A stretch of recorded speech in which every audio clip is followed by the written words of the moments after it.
Good evening, I'm Norman Robinson. And I'm Chris Fairbairn. Just a reminder, you can see your election returns at the bottom of your screen. Also, we're keeping an eye on the race for Senate and the race for Orleans Parish DA. Join us for a live update within the next few minutes. So far, all the Republicans who are expected to go back to the United States Senate have returned. Same is true for the Democrats, but the critical races are still outstanding. We want to begin tonight, however, in the state of Florida, where there's been a big sigh of relief at the governor's mansion and at the White House. NBC News is projecting that the president's brother, Jeb Bush, has been reelected governor of Florida. That means the Republicans will hold that state. The president spent 12 different visits down there raising money and campaigning for his little brother. And tonight, Jeb Bush is winning by a very comfortable margin in that state. During the course of the next hour, we do expect to be talking to him. On the United States Senate side, let's begin with the Democrats. Frank Lautenberg, the winner in New Jersey, replacing Robert Torricelli on the ballot in a controversial decision, but he goes back to the United States Senate after being gone for one term. John Kerry, the winner in Massachusetts, big presidential ambitions in that office.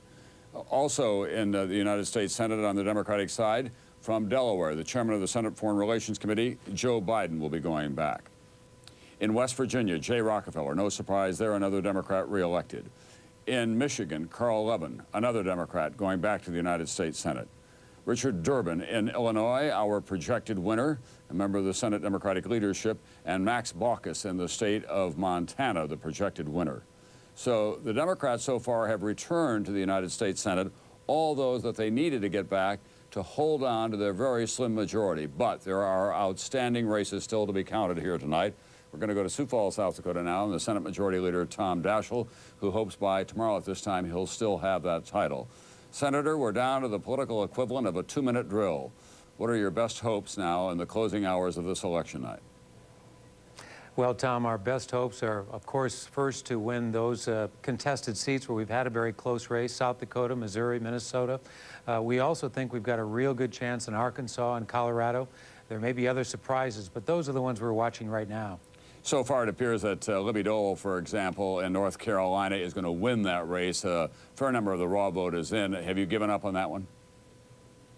Well, we haven't given up on it. No, we don't have enough vote in to be confident about that. Same with Georgia. We think we've got a real good chance yet in Georgia. A lot of the precincts that favor Senator Cleland haven't been reported in yet, so we think we've got a real good shot there. We're watching that one closely as well.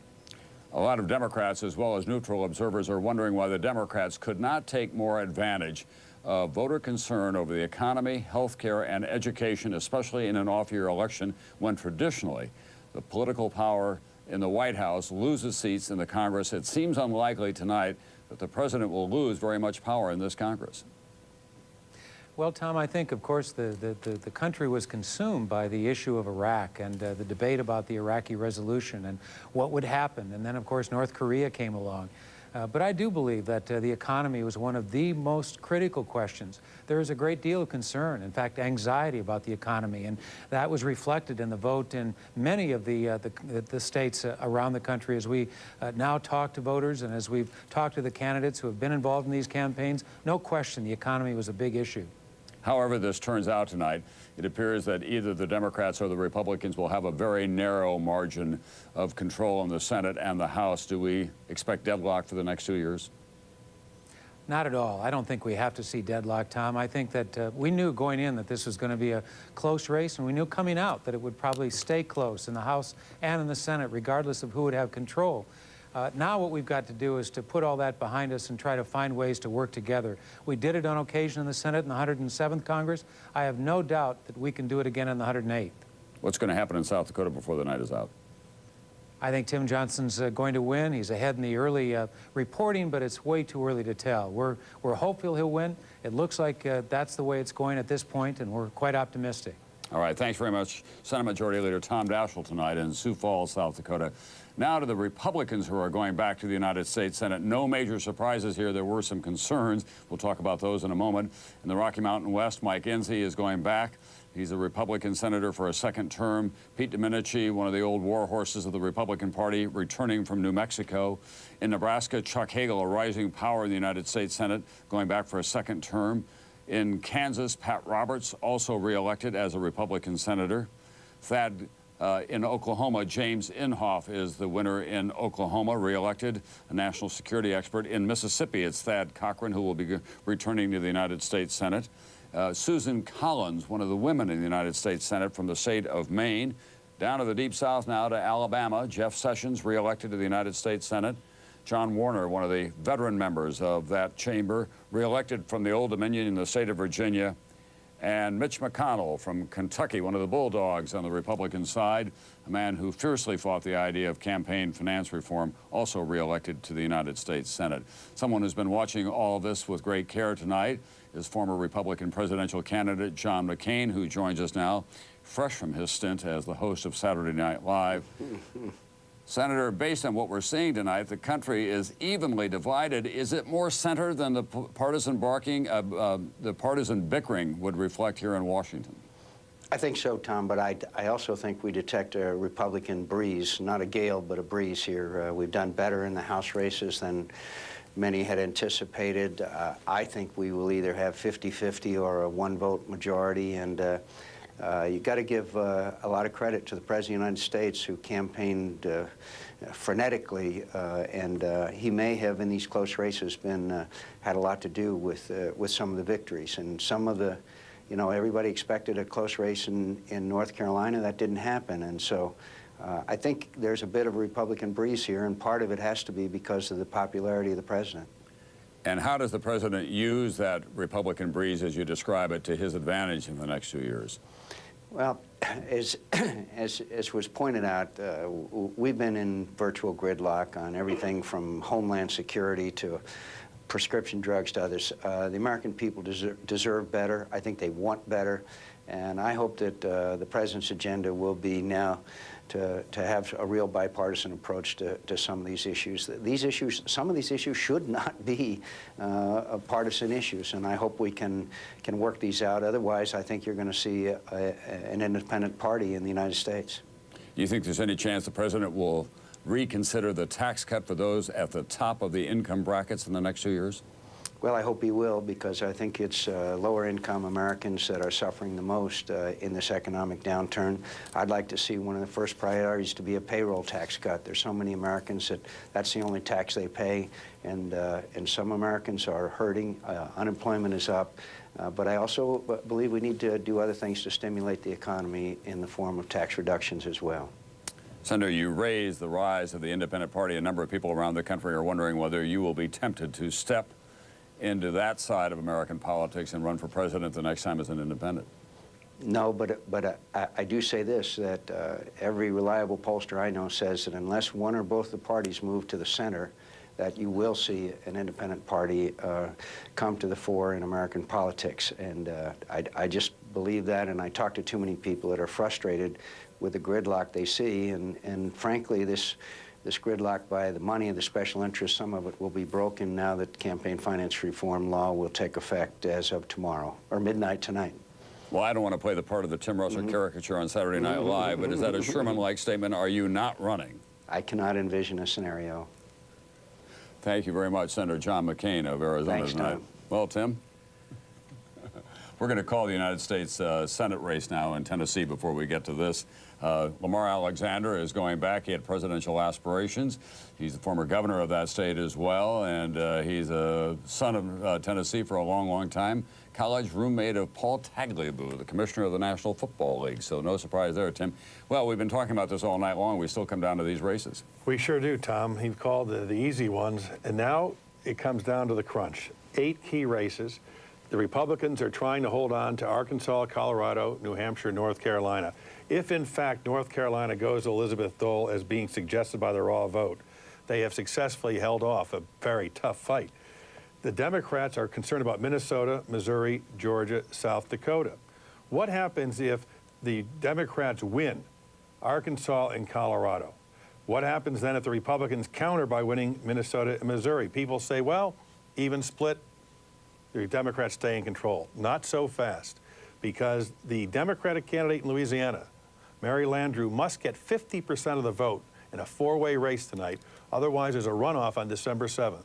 If she were to lose that, Dick Cheney, as president of the Senate, would vote for Trent Lott as majority leader. It may not come to that, but I don't think we're going to know until tomorrow morning what has happened in Minnesota, Missouri, perhaps even Georgia.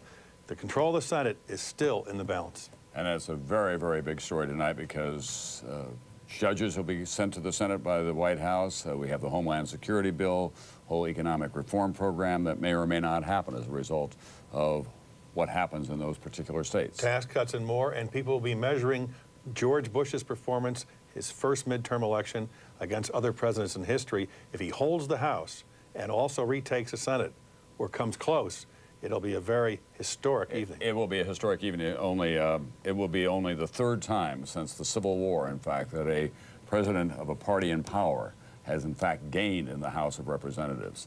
Let's go to NBC's Brian Williams now, who's keeping track of polling data for us, but also the many races for governor, 36 around the country, Brian. That's right, Tom. And here in New York, we are tracking the following. The Taft hold on GOP politics in Ohio continues tonight. Governor Bob Taft, the Republican, a second term there. Colorado, Bill Owens, who came to prominence after Columbine for a horrible reason, said to harbor some national ambitions, perhaps. Mike Johans in Nebraska. The land of steady habits, Connecticut, returns John Rowland to the State House tonight. Craig Benson in New Hampshire, that's the State House vacated by Jeanne Shaheen. Kenny Gwynn, the favored candidate in Nevada tonight. The gregarious former mayor of Philly, Ed Rendell, the projected winner, governor's seat in Pennsylvania. The Democrats break a 30-year drought in Illinois. Rod Blagojevich is the next governor there. And in New Mexico, first all-Hispanic gubernatorial race in 80 years in this country. A former Clinton official, Bill Richardson, one of 4 of them on ballots around the country tonight. Tom, that's it from New York. For now, back to you. Thanks very much, NBC's Brian Williams tonight. Now we're going to have the unusual situation of 2 women who were married to presidential candidates serving in the United States Senate while their husbands find other things to do. There is one of them, Elizabeth Dole, our projected winner in North Carolina, introducing her husband, Bob Dole, who spent a lot of time down there campaigning for. Closed a lot in the closing days, but Elizabeth Dole, who's held almost every cabinet post, head of the Red Cross, goes back to her home state of North Carolina, our projected winner tonight. We'll be back with more on election night right after this. He got darn near close. He did real well. Also, he was on the phone calling all the 100. From WDSU News Channel 6, this is a Commitment 2002 special. Good evening, I'm Norman Robinson. And I'm Chris Fairbairn. We want to bring you up to date with the latest numbers in our local elections. In the race for the United States Senate, you can see the numbers there on your screen with 24% of the precincts reporting. Mary Landrieu leads with 49%, followed by Suzanne Hike-Terrell at 25% of the count. And also John Cooksey with 14% and Tony Perkins following up with 9% at this hour. 24% of the precincts reporting. It has been a busy night around town. Let's first check in with News Channel 6 reporter Scott Simmons, who's live at the Landrieu camp at the Fairmont Hotel. And Scott, what's the mood like there tonight? Well, it's a little festive. It always is right now before we know the outcome of an election. We're at the Fairmont at a pretty big ballroom. They have a band playing, and a lot of people certainly hoping that the Democrats would be able to take this race tonight. But a lot of key Landrieu people are already talking about the real possibility. They're flirting with a runoff. In fact, upstairs at the Fairmont right now, the incumbent state senator, or Senator Mary Landrieu, is watching those returns with family and friends. In fact, she says, already sounding like she's looking at a December 7th runoff. You know, she's had some criticism from some political pundits that she should have been more aggressive in some of her campaign spots. She says it will be a different story if there's a round 2. Well, there's always a possibility. I mean, we always said it would be about 50-50. I mean, we were very hopeful that we could take this in the first. But again, I'm the only candidate in the country that's run against 8 opponents, 7 Republicans and independents, 1 other Democrat. And so, you know, if we get anywhere close to 50%, we'll consider it a victory. And we... Even the Democrats right here are having a hard time getting a real feel of where this election is going. For example, they've been watching about 100 polls throughout the state. In areas like Lake Charles or Shreveport, where they watch closely, those polls are at 40 to 50%. That's good. The problem is that other polls are polling way lower than that. Covering the Suzanne Hike-Terrell campaign is Helena Moreno, live in Baton Rouge. Let's join her.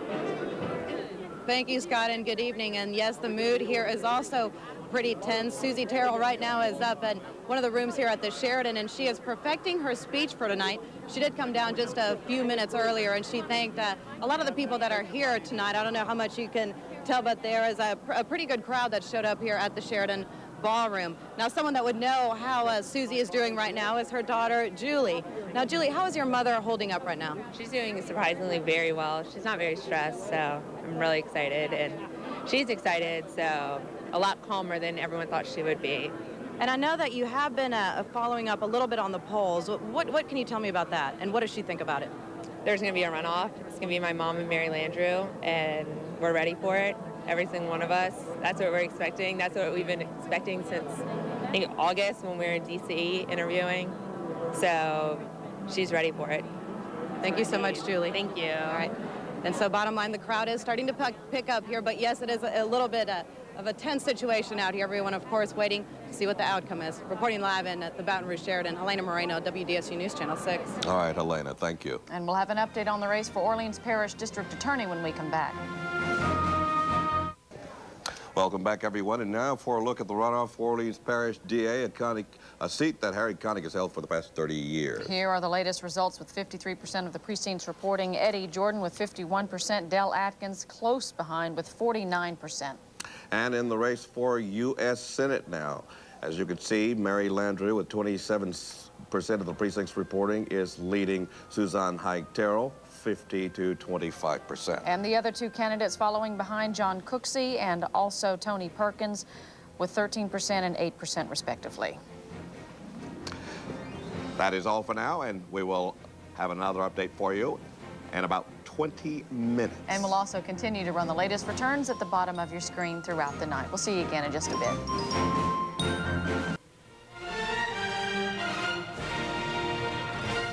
Proud parents tonight in the state of Florida.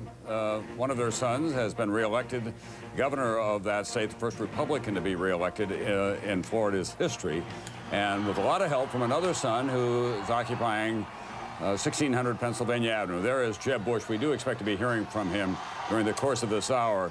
He's mightily relieved tonight. The race got to be pretty close, and in fact, in the last 36 hours or so, they thought that McBride, who was his novice Democratic challenger, was closing in on him, but he did well.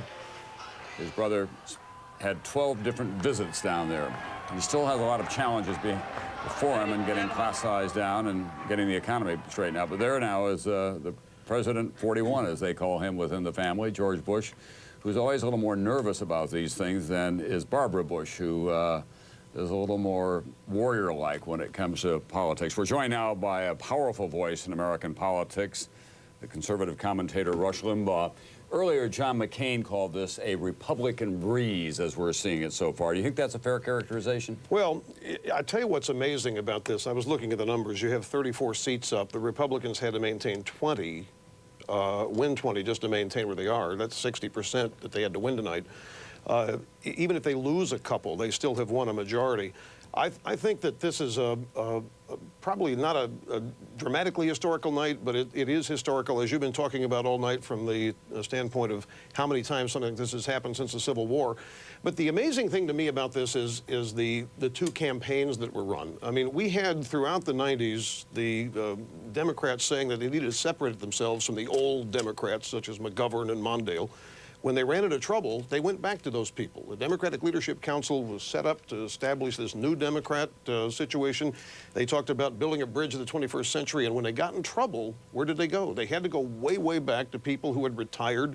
Their better days are behind them. If you look at the campaign, who did they send out to help Democrats in trouble?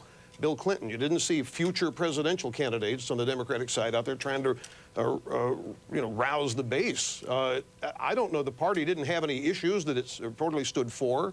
It was running a fear campaign, telling people they're going to be minus their Social Security, school lunch cuts. It was like the 95 budget bite all over again. But weren't you surprised, given what the voters were saying about their concerns about the economy and health care and education, that the Democrats didn't even make a run at capitalizing on that, to say nothing of corporate scandals with the resignation tonight of Harvey Pitt? I think they tried it all throughout the year. I think since September 11th, they've tried issue after issue. They've tried the economy, they've tried any number of things, but they kept walking into closed doors. Nothing that they tried worked. Now, the reason I think this exists is that the Democrats' success in the past has been to demonize a Republican figurehead who is a leader. They got away with that with Newt Gingrich, but they can't demonize George Bush. He has no character deficiencies. He's an honest man. People love him. He seems to have a very decent way about him. And so all of these threats that the Democrats were promising people, nobody believed them this time around. I think they've got an old playbook. I think they're going to have to junk it, and they're going to have to go back and try to give people reasons to vote for them rather than ginning up support or opposition to their opponents as their sole means of victory, because it's not working tonight. In a nonpartisan way, all the polls that we saw, and from an anecdotal point of view, as I went across the country, everybody complained to me, Republican and Democrat alike, about attack ads and the amount of money that were spent on these campaigns. The people are more interested in finding common ground out there than they seem to be when they get to Washington. Well, you hear this every cycle, that the negative ads are getting worse and people are becoming more and more opposed to them. We heard today we're going to have a record low turnout. Didn't materialize, did it? We had some places were very high. It's probably going to be a higher turnout than was expected. I mean, it's a sad thing, I guess, in some people's view, but these negative ads work for some people. But in this case, the point I want to make about the Democrats is that look, with the economy where it is, it's not the greatest economy in the world, clearly. We all have to admit that. It's not as bad as they've said it was, but it certainly isn't great. This is an off-year election. Tradition says they should pick up 10 seats in the House, 12. This shouldn't even have been a matter of debate tonight. You look at what's happened here tonight, it's clear that you can chalk it up to whatever you want, negative ads or this. I think the Democrats simply this time didn't give anybody reason to vote for them. And Bush successfully nationalized the race, so they had no national issues to really battle him with. Rush, in 2000, it became clear to people in the country that we're a 50-50 nation, divided between Democrats and Republicans. Since that time, we've had September 11th, the corporate corruption, we've had the economic downturn, the impending war with Iraq. Are you surprised it's still a 50-50 country? Well, no. I think that I don't think there's anything wrong with that. I like partisanship. I like people who stand for things and are not afraid to admit it. And I think that it's the arena of ideas, and I like a genuine competition for that. But there's been no seismic shift, which is interesting in 2 years.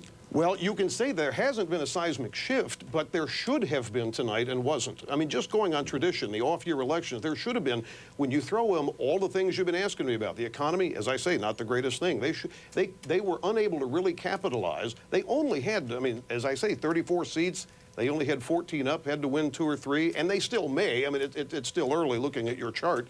But the House, I think the Republicans are going to end up gaining seats in the House tonight. This has got to be, for Republicans, a good night. And I think in the Democratic cloakrooms behind closed doors, there's going to be some serious discussion about who's going to lead this party, where are we going to go from this day forward, because this does not bode well for them in 2004.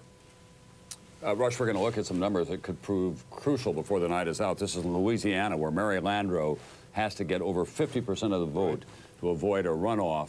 And as you can see, with about 41% of the precincts counted so far, she's a couple of points below that. If that turns out to be the case all night long, given the patterns that we're seeing, we may not know the results of the Senate until December 7th. It's deja vu all over again. Well, where there's some of these races, you look at Minnesota, it's very close. You've got an absentee ballot question there. You mentioned the partisan split of the country. You don't know until you ask people what it is that motivates them, gets them out to the polls and so forth. I can tell you from the standpoint of many Republican voters, what's happened in New Jersey with election law not mattering. It just simply didn't matter. I mean, just change it. If you've got the judges, change it. It's no big deal. That may not have had an impact in New Jersey, but I think it got the Republican vote. I think this rally for Mondale, which the supposed memorial for Wellstone, brought out some Republican votes nationwide. And this Mary Landrieu situation is interesting because, as you've been saying all night, this could be where it all turns. Rush Limbaugh, thank you very much. You're going to be with us later tonight as well, because we're coming back at 1 o'clock. As long as necessary. That was said in an engaging, not in a threatening fashion, everyone. We're going to be hearing from Bob Kerrey, former United States Senator on the Democratic side, and Richard Gephardt has a lot at stake tonight as well. We'll be hearing from him as well when we come back on Election Night 2002. From WDSU News Channel 6, this is a Commitment 2002 special.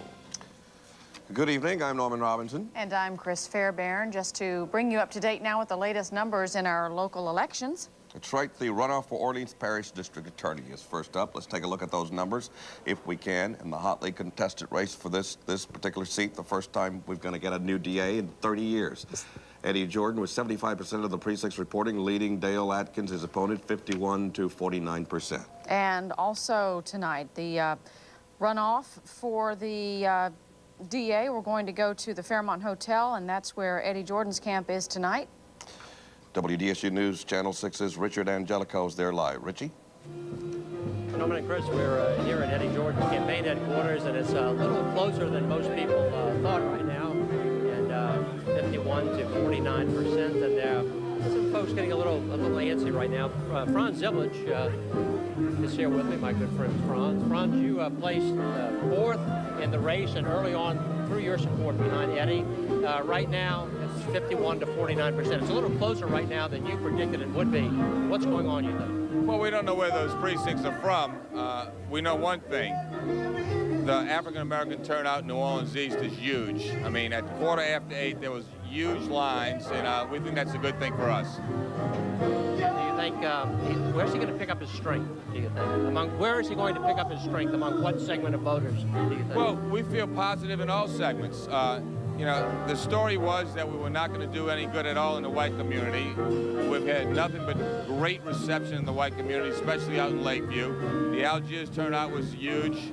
Uptown has been very, very good. And, of course, the Times-Picayune endorsements to Jordan, and we think that's going to help him a lot in Lakeview, as well as Uptown. All right. Thank you very much, Franz.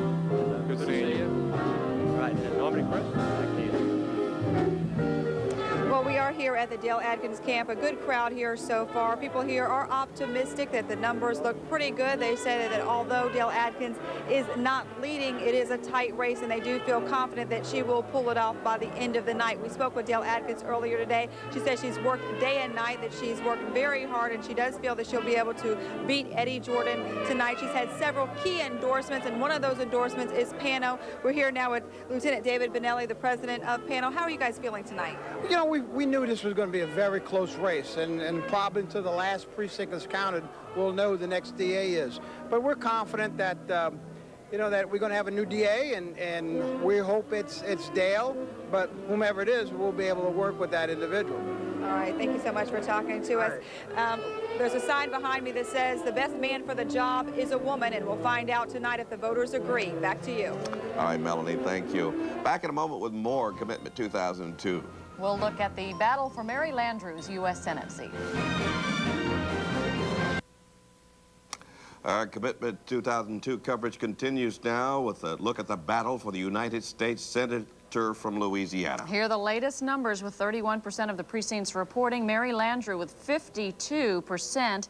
Suzanne Hite-Terrell with 25%, followed by John Cooksey and Tony Perkins following behind. Right now, we think we have a projected winner from Metairie, the U.S. Congressman David Vitter, who's now making his acceptance speech, I would think, his victory speech. Okay, well, we're having some technical problems, but obviously it looks like a very happy David Vitter at this hour, celebrating with his supporters at his campaign headquarters in Metairie. And that's where we stand at this hour, but the night is still young. Join us for an extended 10 p.m. newscast with the latest returns, live team coverage, and political analysis. For now, I'm Norman Robinson. And I'm Chris Fairbairn. We'll see you again in a few minutes.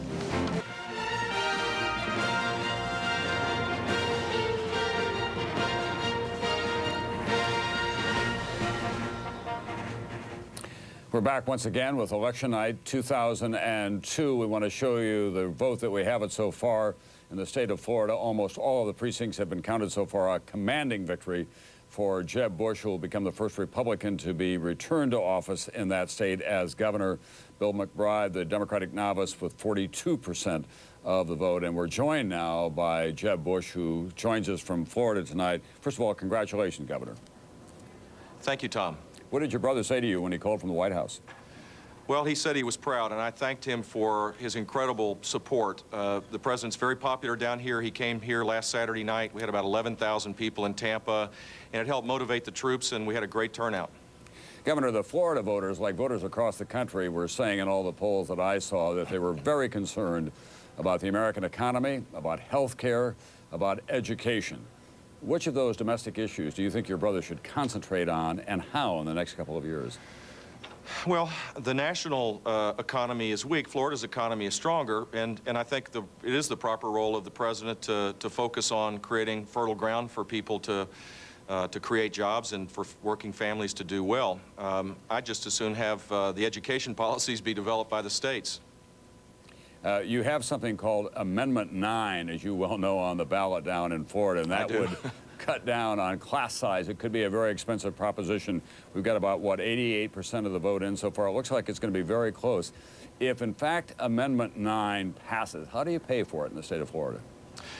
Well, you either have to cut spending or you have to increase taxes, and that's a dilemma that I posed to the people of the state. As a candidate, I said I was going to vote no because I didn't want to raise taxes. I think the economy in the state, in the country, is recovering but fragile, and tax increases would hurt the recovery. So we'll see what happens if it passes, but it's such a big initiative, it costs billions of dollars, that there's really only two alternatives. But it could be a real conundrum, especially for a Bush. I remember another Bush one time who said he would not cut taxes, and then he was forced to. That was your father, obviously. Do you think you can do that? I've said that, you know, I have a record of tax cutting that's one of the leading ones in the country, but I've said that we would have to raise taxes because the cuts would have to be so dramatic in environmental programs and in programs for the developmentally disabled, for the needy, that we couldn't do it with cuts alone. Governor, we've been witness in the last week or so, again, to the inconsistencies in American immigration policies. We had a boatload of Haitians arrive here. They were going to be sent back. If Cubans arrive and get on shore, they get to stay. I know that you've said that everybody should be welcome here. Is that going to get worked out? Well, what I've said is that Haitians should be treated as all other nationalities, and I think that's fair, and I believe it will get worked out. But we don't want to create a magnet for people to risk their lives and cross the Straits of Florida and endanger their lives and create huge costs to southern Florida. So there needs to be a proper balance. Finally, Governor, after all your brother did for you in the state of Florida, does he get to borrow your baseball glove whenever he wants to now? Yeah, he does. All right. He sure does. Thanks very much. Thank you very much. Thank you. And again, congratulations. We have another call in the United States Senate. This was not unexpected. Lindsey Graham, a Republican member of the House, running for Strom Thurmond's seat as a senator from the state of South Carolina. He is our projected winner there tonight. Lindsey Graham, going from the House of Representatives. He was one of the impeachment managers against Bill Clinton, one of those who, in fact, survived that assignment. Let's go now to Richard Gephardt, who's the Democratic leader in the United States House of Representatives. And it does appear pretty clear tonight, Congressman, that you're not going to regain control of that chamber. Well, I wouldn't jump to that conclusion yet, Tom. We got a long way to go. We've had some good races that we didn't expect, frankly, in states like Pennsylvania and Maryland and Georgia. We've even got one in Alabama that we didn't expect. So we've had some good surprises. There are other places we haven't done as well as we would have liked. I think you're going to have to wait till you see the West, Colorado, New Mexico, Arizona, before you can really figure out the House. If you do not gain control, are you prepared to stay as the minority leader of the House? Well, let's get the results. Obviously, you've got to look at all that, and decisions have to be made. But I want to see the results, and I want to see how we've done in the House. I think we still have a chance to take back the majority in the House, something that our whole caucus has worked so hard on these last 2 years. However these results turn out, will they affect in any way what is widely seen as your very serious flirtation with running for president again? I haven't figured any of that out. I've been concentrated on winning back the House, and we're still in the hunt tonight. And maybe by morning we'll have a better answer, and then we can go from there.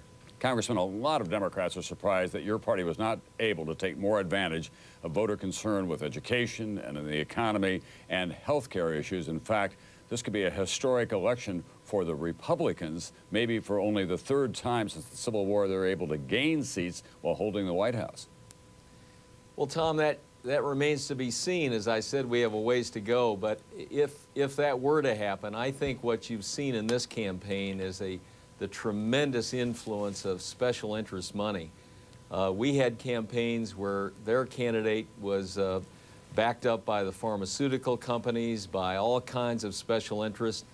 They in some campaigns, were spending $6 million on a House race, and our candidate was hardly able to come up with $2 million. So if we hold ground or gain ground or certainly win back the House, it'll be a real testimony that the people were able to get through all that special interest money and vote for their own interest for things like health care and jobs and pensions and corporate responsibility, which were issues in all the campaigns.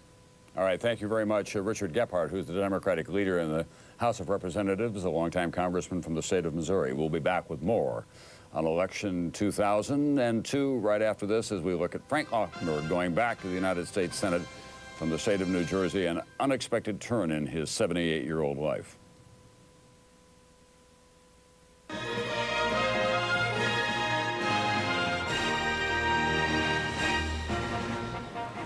There is other news on this election night. NBC's Andrea Mitchell is reporting that France now has agreed to a compromise resolution against Iraq. The U.S. expects that France will vote in favor of the resolution tomorrow when there's a meeting at the UN Security Council. Russia and China expected to abstain.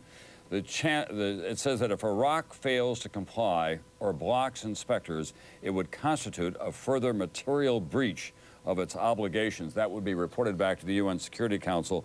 Well, it does not authorize unilateral U.S. military action. It would not exclude it, obviously, and the UN Security Council would have very little choice except to move against Iraq. Let's go to NBC's David Gregory now at the White House. Do we expect an acceleration of administration plans against Iraq after the election, David? I think you would, especially if the UN resolution goes through armed with that and a resolution from Congress. It allows the administration to accelerate war plans for the president to refine whatever plans he wants to go forward with. So there's no question that those obstacles will be removed. David, what about some of these races that are still too close to call tonight? What's the White House saying? Well, it's still early, but there's a lot of confidence at the White House. I've spoken to senior White House officials, also some Republican Party officials. Let's go through some of the races. Minnesota is still very, very early, but there is some degree of optimism here for Norm Coleman. The way that some of the vote is coming in, apparently looking good with a very small margin coming back. In Georgia, still a toss-up. From the White House perspective, but they like Saxby Chambliss's the way he's running in some of the outlying areas in Georgia, even the suburbs around Atlanta. The big question there, whether the Democratic vote will overwhelm him in Atlanta, that's still a big question. In Missouri, again, more optimism about Jim Talent's chances right now, but that race is still close. Also optimism from Republican officials and the White House in Colorado. They like how Wayne Allard is running with still very little of the vote coming in there. South Dakota is an area of concern for the White House, as you see the numbers there. They don't like how John Thune is running in some areas that should have been bellwethers for them. Also, Arkansas, another area of concern for this White House and for Republican officials. You look at the numbers there, they think it may be gone. Big war room going on in the White House residence right now. The president intensely watching these returns and making phone calls to winners tonight, Tom. All right, thanks very much, NBC's David Gregory. We had been told earlier that the president would go to bed after calling Jeb Bush, but with the Senate at stake, and it really is at stake at this hour, Tim, we're getting down to just a handful of races. It sure is, Tom, and if in fact the Republicans are leaning in Georgia and they have a chance to take that seat, that makes it imperative that Democrats capture Arkansas and Colorado. Both. Otherwise, we may have the Louisiana December 7th date staring him in the face as a runoff. Or if the Republicans take Georgia and then pick off Missouri and Minnesota, Trent Lott is the new majority leader. This is too close to call. And Tom, some other interesting news on the raw vote. With 93% in Maryland, a state that is 2.5 to 1 Democratic, the Republican Robert Ehrlich is beating Kathleen Kennedy Townsend 53 to 47. Massachusetts, another Democratic state, the Republican Mitt Romney is ahead of Shannon O'Brien by some 7 percentage points. 2 Democratic states. It's getting to be what John McCain called a Republican breeze, and it's stiffening against the Democrats. But you do have governors in Pennsylvania, Illinois, Michigan going from Republican to Democrat. The Democrats will point to that. But still, this is disturbing news for the members of the Democratic Party, no doubt tonight. All right. Checkerboard country. Brian Williams, what have you got for us? That evenly split country you've been talking about all night, Tom. We've been polling 3 days right up until the vote. We're finding the exact same thing. 46% of people say things are headed in the right direction. 45% say they're going down the wrong track. No surprise, 2/3 of Democrats say things are on the wrong track. 70% of Republicans say they're pleased with the direction. First two big issues are the economy. 1 in 5 voters worried about that. Compared that to the last time we asked, only 9% of voters were very worried, but a rising stock market lifts all boats. That was then, this is now. The other issue on everyone's mind is terrorism. They've been told to expect another attack, after all, by the government. Just think, all the people elected tonight have no idea what they'll be facing. George Bush did not know during the last election that this city would be minus the World Trade Center as we sit here tonight. Tom? So much has changed in the last 2 years. It certainly has. NBC's Brian Williams. But as it now sits tonight, this is going to be a good evening for President George W. Bush because, as we have been saying repeatedly, traditionally, Republicans who are sitting in the White House or Democrats who are sitting in the White House, whatever the power, the party in power, it loses seats in an off-year election. As many as 55, for example, Franklin Delano Roosevelt in 1942 at the height of the United States involvement in World War II, Tim. In the first midterm election for Bill Clinton, the Republicans captured the House and the Senate for the first time in history. In fact, tonight, if the president gains seats in the House and the Senate, it will truly be historic. Right. Well, that's where we stand at this hour. We have a reminder for you. We're going to be back tonight after the Tonight Show. It's about then that we should be able to tell you what's going to happen to the United States Senate and have a clearer picture of what's going on in the House of Representatives. And, of course, we want to remind you we'll have continuing coverage on MSNBC, CNBC, and constant updates on MSNBC.com. I'm Tom Brokaw for all of my colleagues at NBC News. I'll see you later.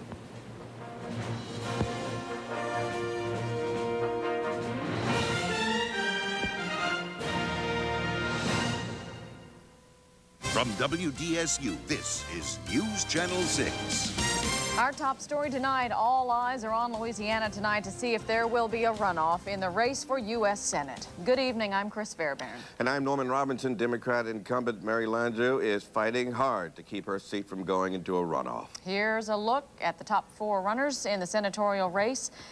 61% of the precincts reporting at this hour. Mary Landrieu with 49%, Susie Terrell 27%. John Cooksey is following behind at this hour, and Tony Perkins is also bringing up the top 4 with 8%. WDSU News Channel 6 reporter Scott Simmons joins us live from incumbent Senator Mary Landrieu's campaign headquarters. Good evening. We're now waiting for Mary Landrieu to step before the microphones. We're expecting her in the next few seconds, although it looks like right now, for all intents and purposes, Ms. Landrieu is looking at a runoff, at least engaging some of the numbers from the state.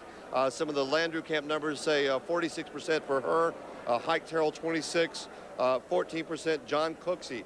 Again, those unofficial returns, and certainly the Democrats were hoping to take this outright tonight, but certainly they face an enormous battle from about $3 million in Republican ad money to the behest of really all 3 Republican candidates setting sights on Mary Landrieu. Mary Landrieu has received some criticism for not going stronger in some of her attack ads and defending against the Republicans. She's already vowed tonight that it'll be a different scene as we go through the second round. They're still counting second rounds. Before the microphone right now is Rich Masters, as he is now welcoming Mary Landrieu into the stage, being led or followed by U.S. Senator John Breaux. Mary Landrieu approaching the stage. They've been upstairs for the better part of the night, gauging returns, being with family and friends, and also checking about 100 precincts to get an honest returns. They're looking at 46, 47%, and they seem reserved to the fact that they are headed into a runoff. Of course, the biggest concern being just how big a runoff it will be. Louisiana, are you ready to win? Yes! What a great campaign this has been, and I came down to thank you for everything that you've done and that we've done together. We don't have the final numbers. It's very close. It's very close.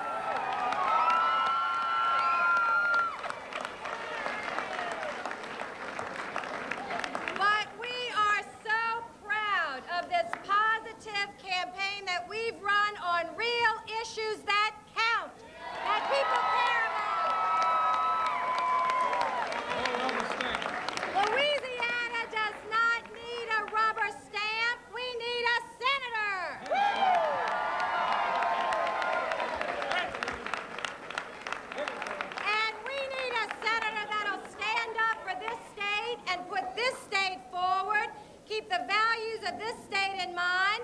when the president's right, we work with him. When he's wrong, we say, no, let's go our way.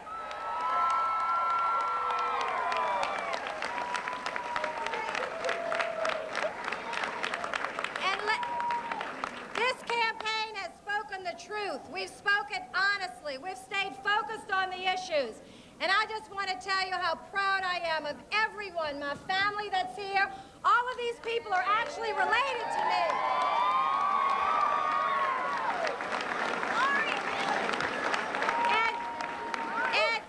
And this is a secret weapon. If the Landrieux vote, we'll win. And the Landrieux have voted tonight.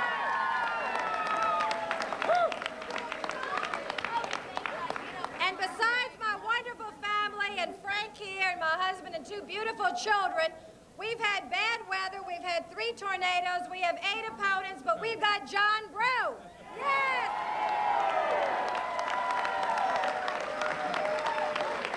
This is a winning team for Louisiana right here. Yes!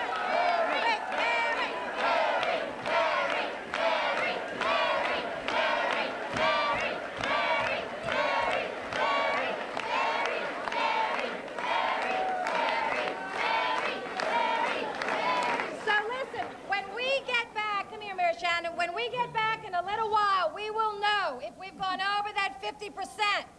And I'll tell you, we're going to claim victory tonight, but if we fall just a little short, we're going to go on for 4 weeks to win this race if we have to in 4 weeks.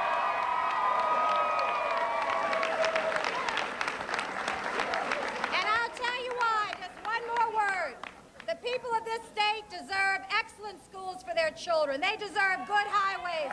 They deserve a way out when the waters get high. And they deserve a senator that will fight for them and put their interests first. And that's what this campaign has been about. It will be about. And we're going to claim victory tonight. And if not, we're going to take it to them in 4 weeks. Yes!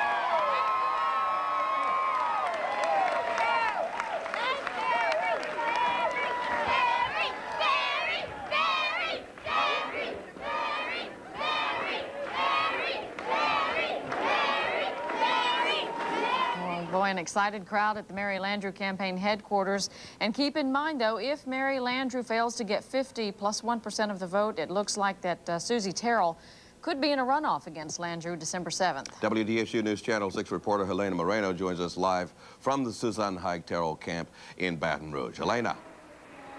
Thank you so much, Norman. Susie Terrell just took the podium, and let's go ahead and listen to what she has to say. They're not the most seasoned, but they are the most loyal. And our campaign has reached across Louisiana, and our volunteers have worked tirelessly. Thank you so much.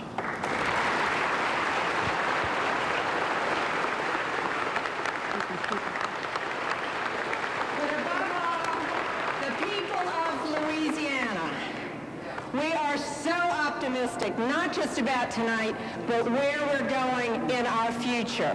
People in Louisiana have crossed party lines, they've crossed racial lines, and they've heard our message of Louisiana.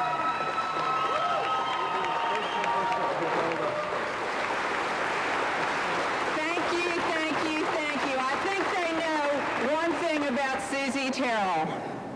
When she makes a promise, she keeps a promise. And we're going to take our message across the state. We're going to keep hoping and praying the rest of the night, and I hope you'll stick with us. I tell you what, Louisiana, you are a great place to be, a great state, and I know that we can have a great, great future.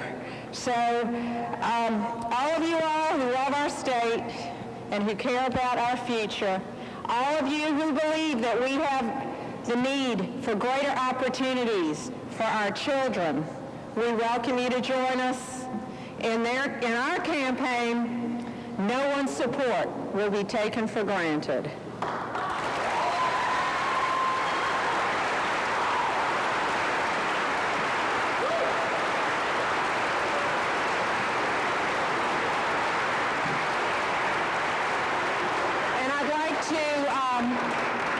I'd like to say that as we are being optimistic, I would like to thank John Cooksey and Tony Perkins.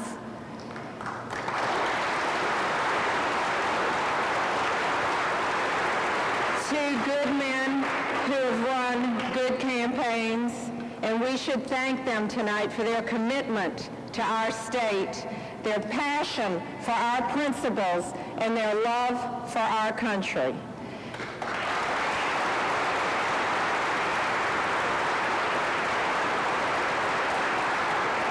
If we get to where I think we're going tonight, I look forward to working with John and Tony to win this race for Louisiana.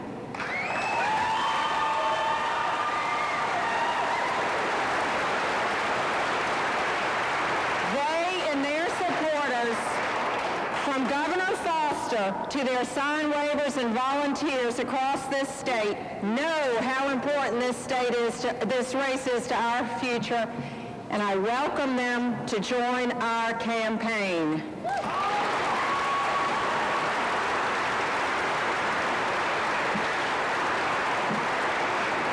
We have come so far, but we are not done yet.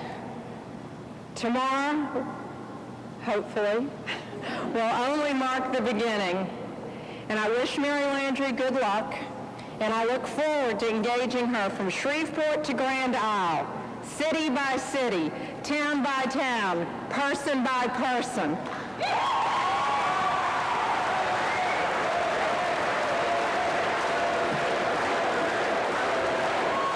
Susie Terrell supporters also very excited about the numbers tonight, and you've been seeing them flash at the bottom of your screen. So right now, I believe Susie Terrell is coming in behind Landry with 27% of the vote. Now, with 75% of the precincts reporting at this hour, about 10 after 10 o'clock. Another big race taking place right here in New Orleans. Voters are deciding who will replace longtime DA Harry Connick. Here's a look at those numbers in the Orleans Parish DA's race. Eddie Jordan with 51%, Dale Atkins with 49%, and that is with 89% of the precincts reporting at this hour. Right now, let's go to WDSU News Channel 6 reporter Richard Angelico live at the Jordan camp from the Fairmont Hotel. Richie.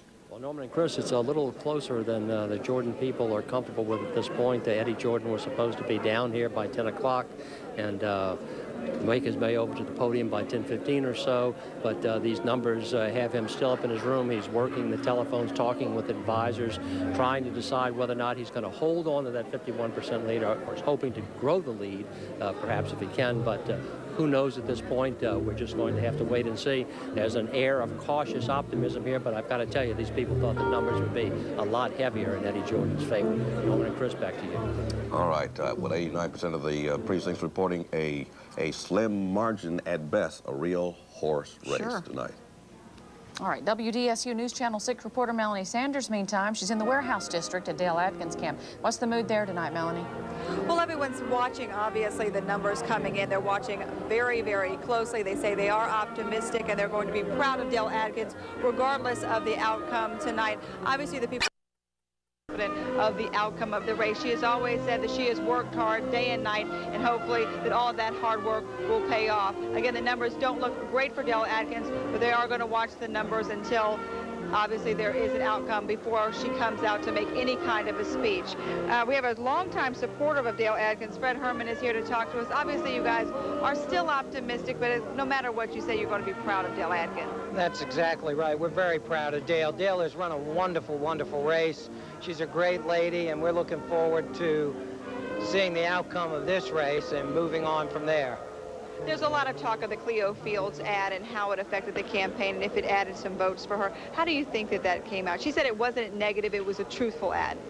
My belief is it was a truthful ad. I know it was a truthful ad. Cleo Fields' issue in this campaign where Mr. Jordan is concerned was something I think the voters had forgotten about. I think it was very important for them to remember, and I think that's why that message was brought.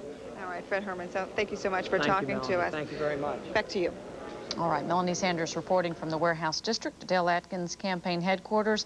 And in Metairie, it looks like an easy win for Congressman David Vitter. That's right, the congressman, a shoe-in tonight with 82% of the vote, as opposed to his closest competitor, Monica, with only 11%. In fact, Congressman Jefferson is a shoo-in as well. WDSU News Channel 6 reporter Ed Reams joins us live from the Vitter camp.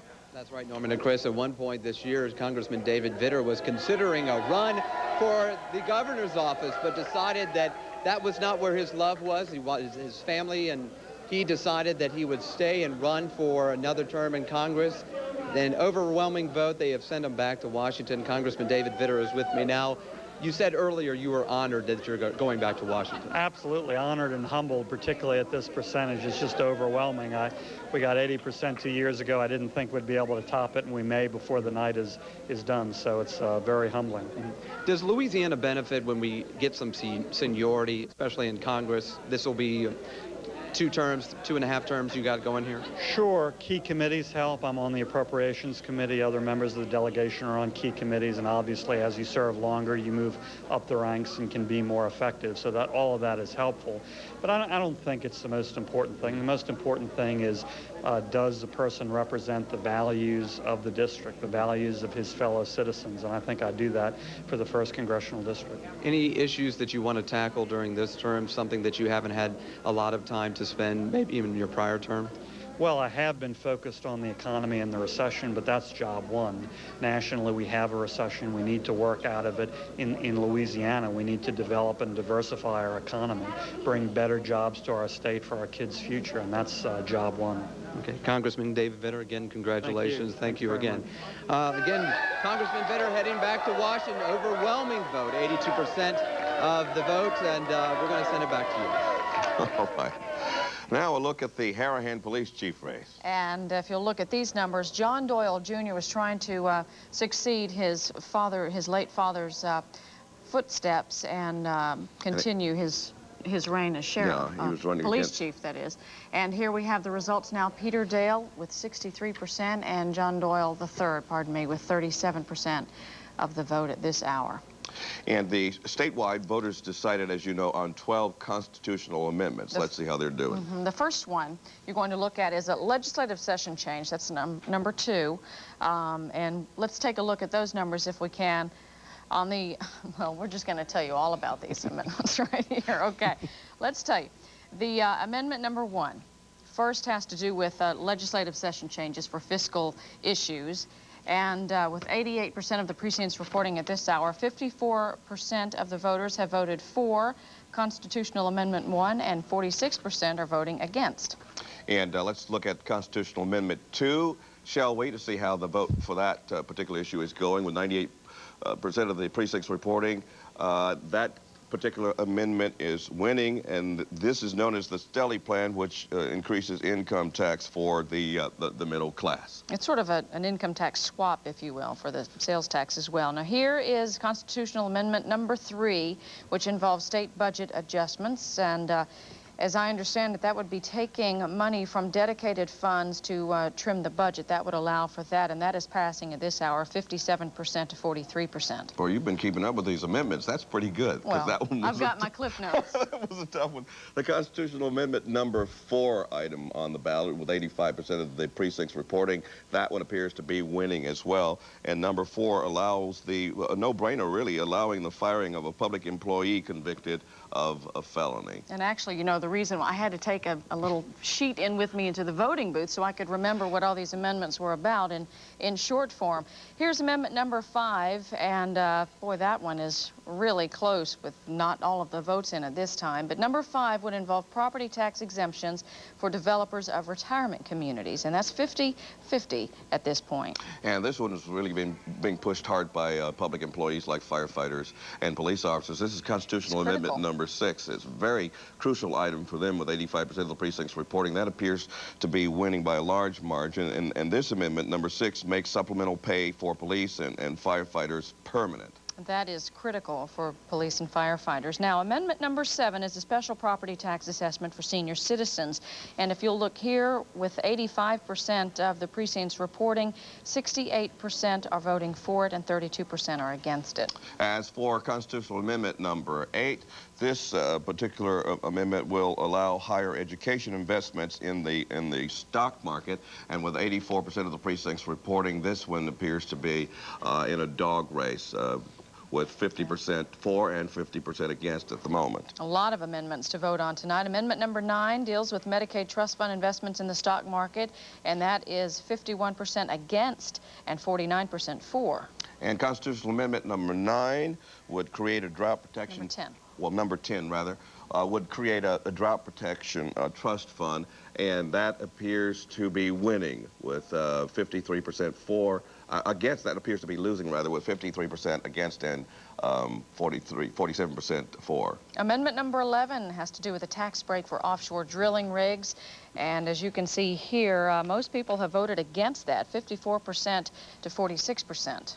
And finally, amendment number 12, a really strange one.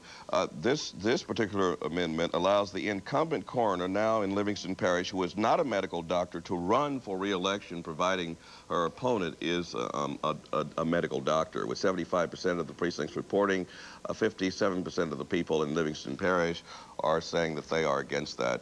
And only 43% are for. It is interesting that people in other parishes would be voting on the Livingston Parish coroner's situation. All right, let's go to Alec Gifford now for some analysis on some of the races that we've been following throughout the evening, some of the bigger races, including Senate and also DA. We'll be getting to Alec and Dr. Silas Lee and Dr. Susan Howe shortly. There's some real close races out there that we have yet to discuss, one being a race for Fourth Circuit Court of Appeals between the Clerk of Criminal Court Edwin Lombard and Sidney Cates. You've been watching their commercials on television. They have really been going at each other tooth and nail. Also, the race for a criminal judgeship at Criminal District Court between the first assistant for Harry Connick, Tim McElroy, and Darrell Durbany, who is a professor of law from Loyola University, who's new to the political arena. And at last check, he was leading the veteran McElroy. And it was interesting when Alec Gifford was running his profiles of all the candidates from several of the big races that the two of them were profiled. That was an interesting twist on seeing their personalities, seeing their issues that they're confronting, and so we'll see the outcome of that as well. We will be right back with our continuing coverage of Election Day 2002. But first, here's a look at the 12 proposed constitutional amendments again that we just broke down for you.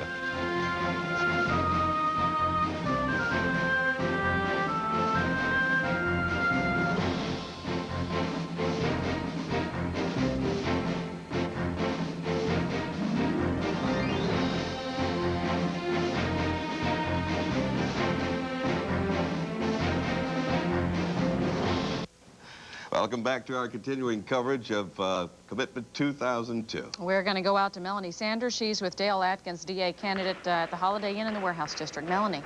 Dale Atkins has emerged from a hotel room. They have been watching the numbers, obviously, very closely. She has come out. A lot of people here support her, families, friends, people who've endorsed her, coming out here hoping for a victory tonight. The numbers have looked like she's trailing right now, and she has come out of her hotel room. We're waiting for her to come into the ballroom to talk with the people who have been waiting for obviously a couple of hours to hear what she has to say. They said they was going to wait till the very last minute for her to come out to see what the final numbers were. They were remaining optimistic. Many of her supporters saying regardless of the outcome tonight, they were going to be proud of Dale Atkins. She's worked day and night. She said that she's put on some ads. Many of the ads that we saw concerning Cleo Fields and the Edwin Edwards corruption case, she says that regardless of the ads and regardless of the polls, she said she was going to be victorious tonight. She's coming into the ballroom right now, and we'll hear what she has to say. She's walking up. Many people, as you can hear, are cheering her on, proud of her, and we're hoping for a victory tonight. Let's see and hear from Dale Atkins.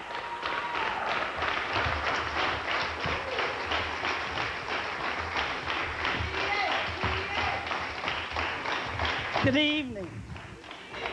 This is not a funeral. It's not a wake. We did well. We just came up a little short. But I want to thank all of you.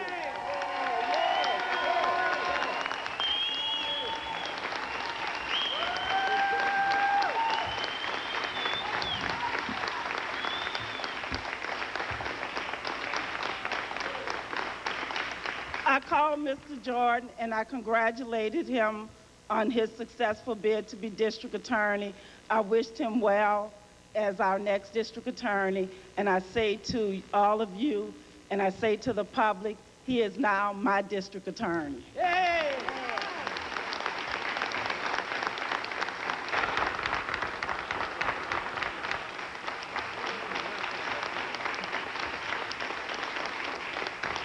I want to say from the bottom of my heart, thank you to all.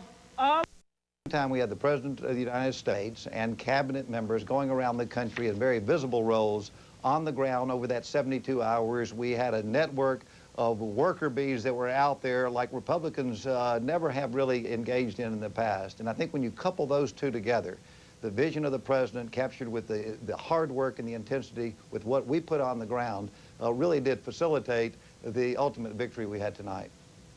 What about the agenda for the next 2 years, Senator Frist? What would be the top 2 items on your agenda? Well, you know, up until tonight, things have been very partisan, Republican and Democrat, and I can guarantee you, you'll see our majority leader now, or soon-to-be majority leader, I predict, Trent Lott, really pulling people together to fulfill this agenda, this vision of the President of the United States.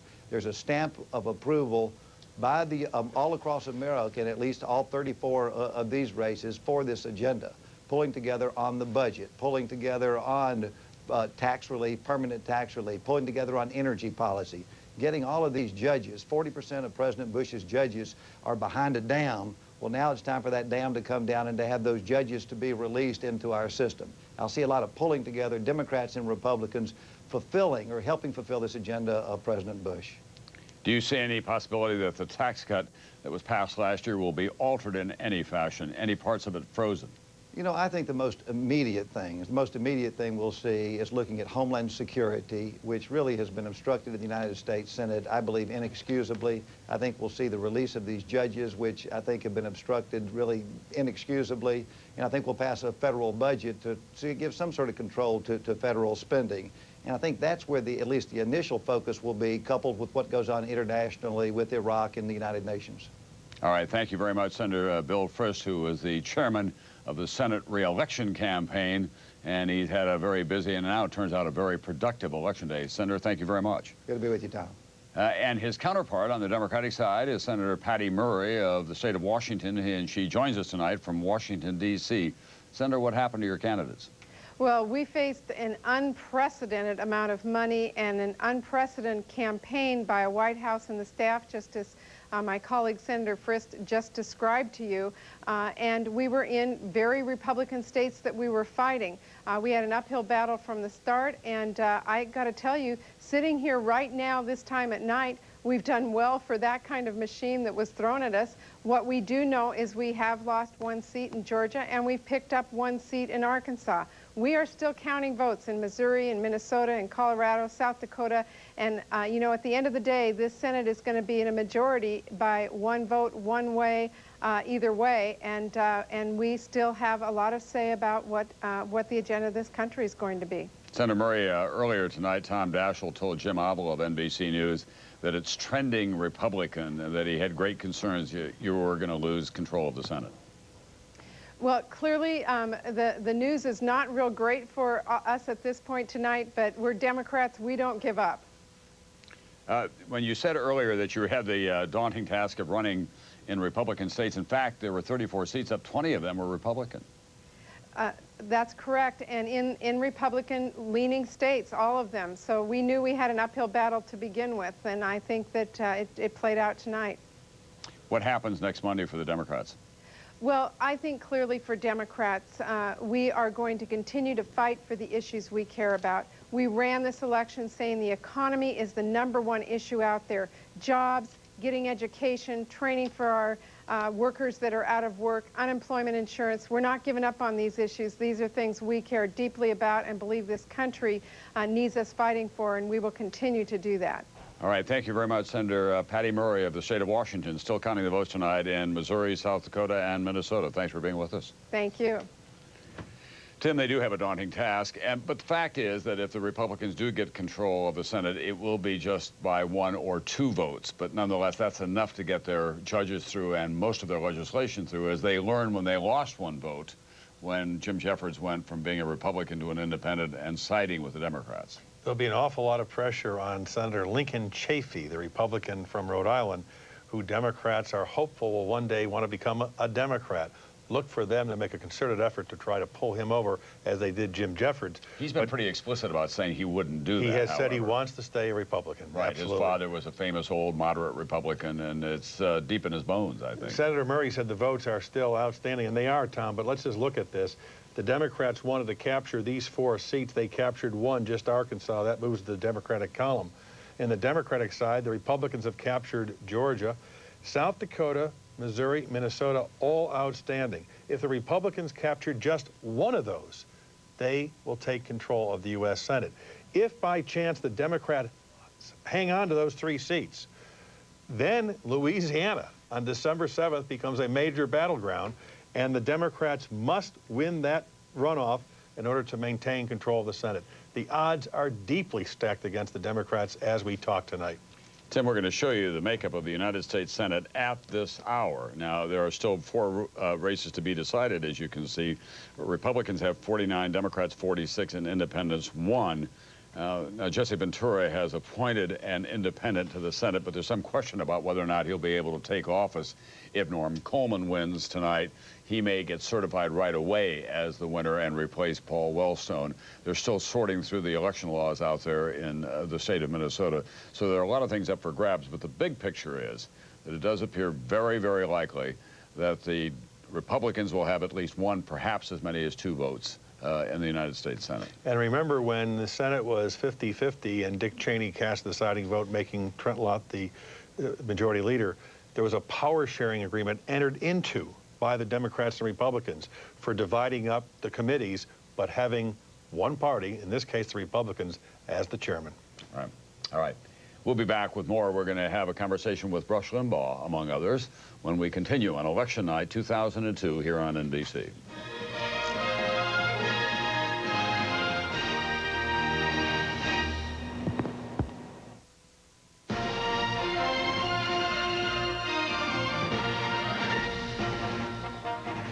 That's 30 Rockefeller Plaza in New York. This is the nation's capital. And tonight, it's a town that belongs to President George W. Bush after campaigning strenuously in 15 states, I think, altogether, and raising well over $100 million for Republican candidates. It paid off, as Dick Cheney might say, big time. Tonight, it appears very likely the Republicans will have control of the United States Senate and expand their base in the U.S. House to go with the power that they already have in the White House. One of the races that concerned them greatly was in the state of Colorado, where they had a Republican incumbent, Wayne Allard, running against Tom Strickland, a former U.S. attorney. This is a rematch. Strickland, by Republican and Democratic accounts alike, was closing fast, but not fast enough based on the vote that we're seeing so far. We have projected Wayne Allard will be returning to the nation's capital as a Republican senator. 3/4 of the precincts have been counted in the state of Colorado, which has a very popular Republican governor out there as well, elected tonight, Governor Bill Owens. And there is Senator Allard right now. Senator Allard, congratulations. Thank you very much, Tom. It's good to be with you this evening. No one in the country had a tougher race than you did. What were you think? What were the issues that separated you from Tom Strickland in the closing hours, in your judgment? Well, I think there's a number of issues that separated us. Number one, it was this talking about the security of the country. I felt like we would have peace, should have peace through strength. I differed with him on the issues of a broad-based tax cut, differed with him on water on the western slope. You know, Colorado's impacted by a severe drought here, and differed on him on local control versus more mandates from Washington. What's going to be your #1 priority when you get back to Washington, and if, as expected, the Republicans have a majority in the Senate? Well, my #1 priority would be to continue to work with this Republican president to continue to build up our defenses so that we can be more secure. We don't have to worry as much about terrorism. Senator, there was almost no talk at all in this campaign about the need for energy conservation or new sources beyond drilling in the Arctic Wildlife Refuge. Do you think that that will be an issue in the next 2 years? I think that energy will again be an issue in 3 or 4 years. Experts tell me that we're headed for another energy shortage crisis, and we need to be addressing this issue. I'm disappointed that in this session we didn't get an energy plan passed for the United States. I will support a broad-based energy plan that would include renewable energy and conservation. Thank you very much, Senator Wayne Allard. Again, congratulations on your re-election tonight. Very tough race out there in Colorado. Let's go to NBC's Brian Williams now in New York, who's been watching the governor's races for us and why people voted the way they did in some of those races. Brian? And Tom, let's whip around the nation, beginning in Arkansas. A tight one. The GOP wanted it. They got it. Mike Huckabee will be holding that seat. Granholm in Michigan, as you mentioned, possible national figure someday for the Democrats. A big name there, John Engler, is gone, term limited. Slave reparations came up in this campaign. It was a weird one. Kempthorne in Idaho, the projected winner there. Sebelius, rather. Democrats take an open seat in Kansas for governor. Vilsack, popular Democrat in Iowa. GOP wanted that one. Texas, GOP wanted and got Rick Perry in the State House there. Mike Rounds, we already announced in South Dakota. Rhode Island, where politics is, shall we say, always interesting. Don Carcieri, the Republican winner there. Governor, South Carolina, Mark Sanford, something of an upset over Jim Hodges. And in New York tonight, where a Cuomo could not win and a Clinton could not help this year, even if he was a former president, Pataki was unbeatable after what he did for the state post 9/11. You have to wonder here in New York about the other Clinton. As you know, a lot of Supreme Court justices like being in the minority because they can make more noise, and Senator Clinton now becomes a very vocal member of that perhaps minority Democratic Party in the Senate. Tom? All right, thank you very much, NBC's Brian Williams. We'll tell you that we have an unusual situation developing in Oklahoma. They now say that they've counted 100% of the precincts so far, but they've got a dead heat. Steve Largent, obviously an old NFL star and a Republican member of Congress, was hoping to capture the Republican State House. Frank Keating had been the governor out there, but Steve Largent in a very, very tight race. Hard to imagine one that's tighter than that at this hour. We haven't gotten a return from San Francisco yet, Tim. District 8 in the San Francisco Valley running for a county supervisor. The candidate's name is simply Star Child, listed as an exotic dancer and escort. We probably won't have that before we're off the air. But if we do, we'll get back to you. This is Election Night on NBC.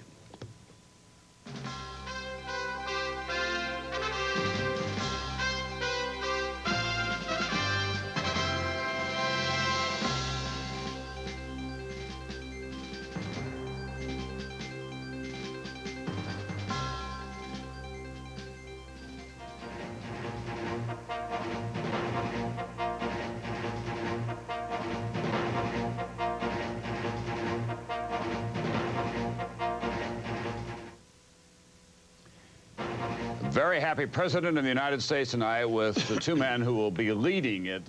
Now appears very likely the two chambers of the Congress. That's Dennis Hastert on the left, who has been the Speaker, Trent Lott, who lost his job as the Senate Majority Leader and very likely will get it back. The President staying up later than usual. He was going to just stay up and congratulate his brother Jeb Bush, who had been reelected as governor of Florida, but things were turning out so well for him that he hung around for a while in the living quarters of the White House and had a number of friends in. Let's show you the race in California for governor.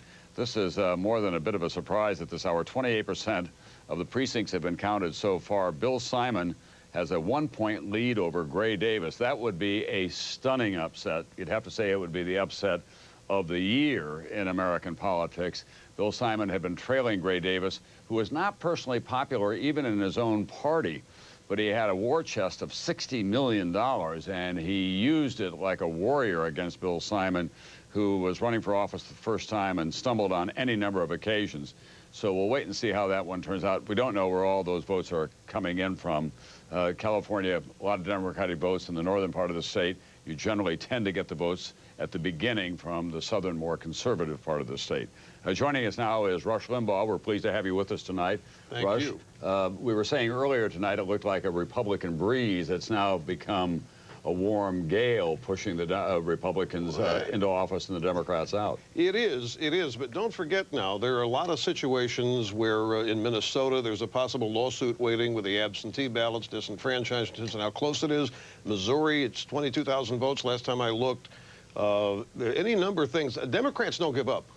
You know, they don't give up easily. Last time I checked, Republicans didn't either. Yeah, well, you know, I heard something earlier tonight. I've been watching you guys backstage, and I saw Carville too hiding behind a trash can when I said, and he was upset because the Democrats ran a Me Too campaign. I would like to respectfully disagree with that. I think this Me Too campaign was a piggyback effort at the last minute, but all year. Last 2 years, actually, since George Bush was elected, they said he was an illegitimate president. They said Florida is payback time.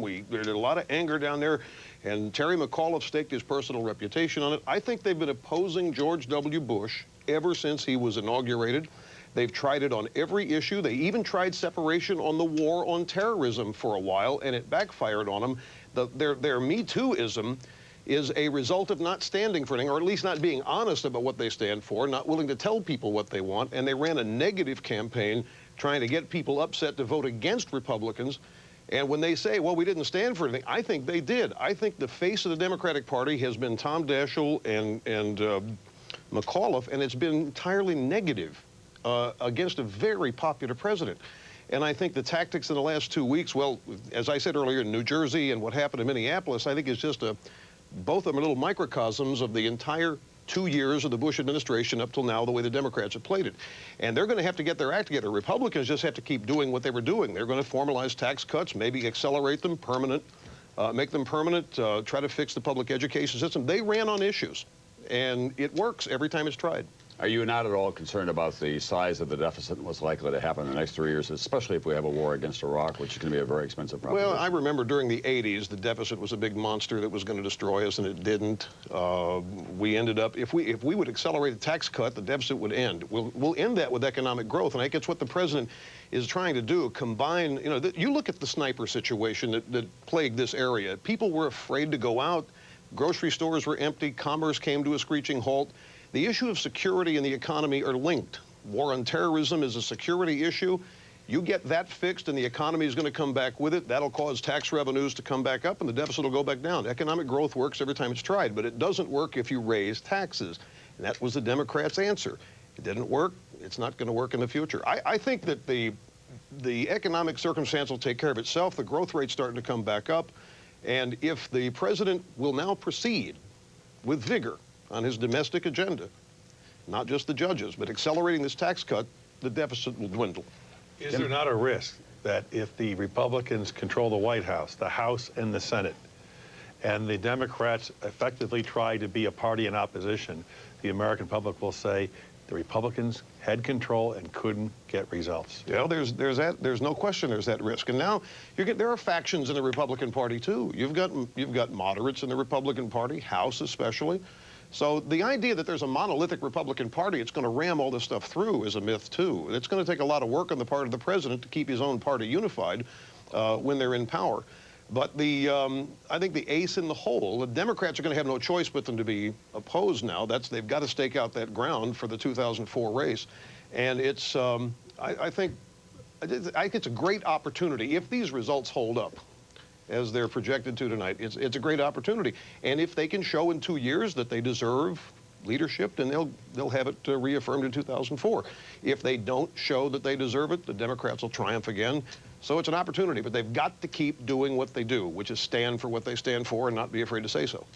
I remember in 1994, you and Bill Bennett on a C-SPAN walk. I watched you on a Saturday night when you were over in Maryland, and you were talking to the freshmen Republicans who were coming in, giving them advice on how they should behave.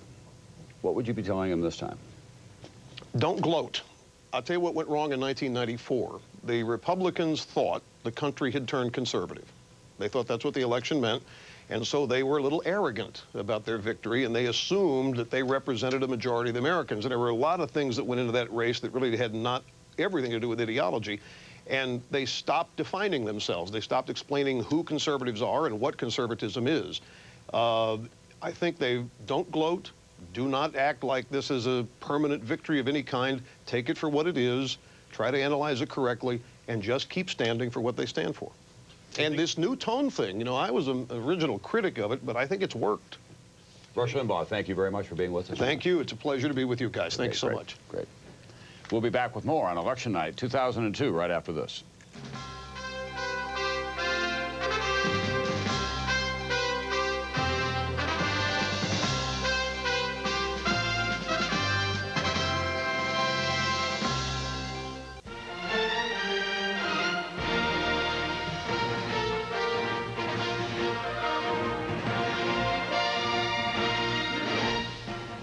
We're back on Election Night 2002, a night in which it appears very likely that the Republicans will gain control of the United States Senate, but there are outstanding races, and they're very tight indeed in some cases. We want to take you through the raw vote total now. In the state of Missouri, 95% of the precincts have been counted so far. Jean Carnahan is the Democratic incumbent, and look at that, about 25,000 votes separating her from Jim Talent, the Republican congressman who is challenging her for that seat. In Minnesota, they're taking longer because they have to count the ballots by hand. Fritz Mondale was a late addition to that ticket, obviously. And with 31% of the precincts counted so far, you can see that the difference between them is about 25,000 votes there as well, 52 to 45 in the percentages. Yeah. John Thune and Tim Johnson in South Dakota. Johnson has now slipped to second place as they move into the western part of the state, which is heavily Republican. As the returns come in there, it looks better and better for John Thune, who was effectively a statewide office holder. He was the only congressman in the state. That would be a big blow to Tom Daschle, who'd been out there campaigning hard for him. Louisiana, 98% of the precincts counted so far. Mary Landrieu, the Democratic incumbent, has to have more than 50% of the vote to avoid a runoff. It seems very unlikely that she'll get that high, probably statistically impossible. That means December 7th, between now and then, a lot of money, a lot of consultants, but probably not control of the Senate, because it seems likely, Tim, that the Republicans can get there without Mary Landrieu. All they have to do is win South Dakota or Missouri or Minnesota, right. One of the three. Right. You know, Tom, I've been thinking about how Norm Coleman and John Thune were recruited by this White House to run for these races, planned events. Walter Mondale, behind tonight in this popular vote, largely because of the memorial service that turned into a political rally, an unplanned political event. You can never know what's going to happen in politics. As we've been talking all night about the governors, Brian Williams reports, the conventional wisdom being the Democrats now have governors in Pennsylvania, in Michigan, in Illinois. That'll be great for 2004. Well, all those states had Republican governors in 2000, and Al Gore won those states. Right. Jeb Bush gets reelected, and what does he say to you? If Amendment 9 passes for reducing class size, he has to cut programs or raise taxes. How popular will that be in 2004 when his brother wants to run for re-election? You just never know. Well, one of the reasons that American politics is so fluid these days is that there's just so little party loyalty. We see it in Washington because the people who get here run on a party ticket. But as you move across the country, you find people like Paul Volcker, who said, I used to be a Democrat, but I don't know what I am now. And I think that there's more and more of that across the country. And when Rush Limbaugh says Republicans are not monolithic, right, and they shouldn't gloat, that's pretty interesting advice coming from a man who was very much part of the Newt Gingrich Republican Revolution. All right, well, this has been a fascinating night so far, and it's going to continue. We want to say to those of you who are joining us now, well, we want to welcome those of you who are joining us now, many of you from the mountain states. This is a very exciting election night, depending obviously on which side of the partisan ledger you fall. It's either disappointing or triumphant. It appears that it's going to be a very big night for President George W. Bush, who spent the last 2 weeks campaigning hard around the country. He was criticized by the Democrats. But now, tonight, the Democrats are on the losing side in the House, it appears, and also on the Senate. This is a triumphant pickup for the president, who came into office with a 50-50 Senate, then lost one of the senators and lost control of that. Tonight, it appears very likely that he will regain it. David Gregory is at the White House now, where obviously the lights have been burning late and happily. David? Yeah, indeed, Tom. The president just went to bed, we're told, just a few minutes ago. He was supposed to go to bed at 9:30 Eastern time, but he was burning up the phone lines. He was pretty pumped up and had a lot of congratulatory phone calls to offer around the country. Tom, Tim mentioned the political operation out of this White House, recruiting candidates in South Dakota and Minnesota. I've spoken tonight to senior White House officials who say, look, after the election in 2000, we made a concerted effort to build up the Republican organization across the country. One of the big trends they see tonight, grassroots organizations enacting, implementing what they call the 72-hour plan, which is making sure that these local campaigns get in touch with voters starting at 72 hours before Election Day, beefing up door-to-door efforts, phone banks, all of those things that drive out turnout. You add to that the fact that the president had such an aggressive schedule to turn out the vote. He traveled to key battlegrounds, and it made an important difference. There's another big story, of course, tonight, Tom, that doesn't have to do with the election, and that is that Harvey Pitt, the Security and Exchange Commission chairman, has resigned. This is the first high-profile resignation in this administration. He was the embattled head of the SEC, and he's gone tonight. David Gregory, any talk about who may succeed Harvey Pitt? That's obviously going to be a key position to fill. It absolutely will. No talk about that yet, Tom, but it may be just the beginning of part of an economic change in the team in the White House as well. All right, thanks. David Gregory at the White House, back with more on Election Night 2002 after this.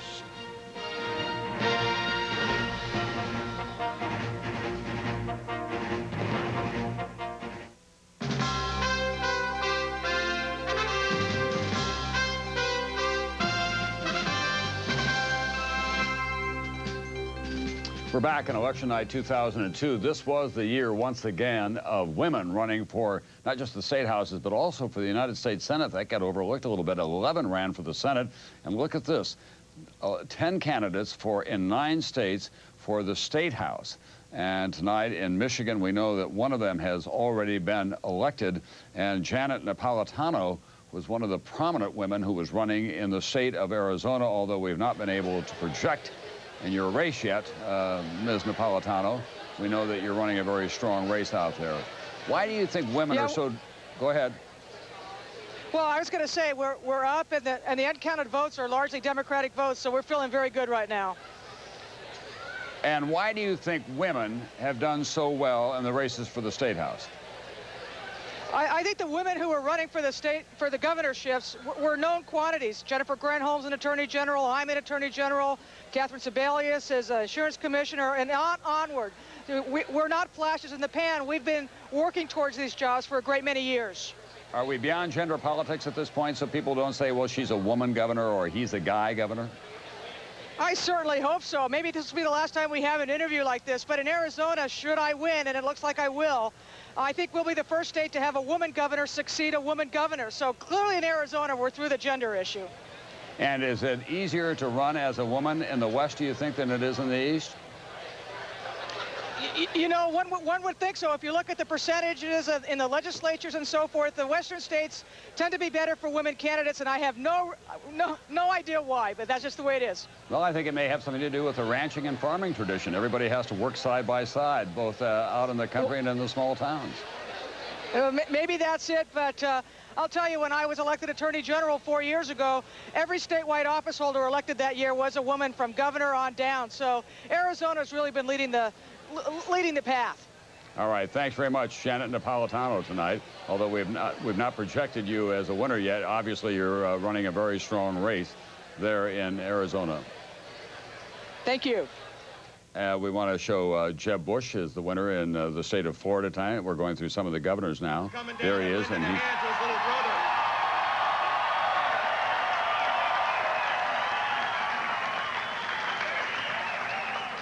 I'm so lucky to have a great First Lady in my life, Kulumba. She's a great First Lady for the state of Florida.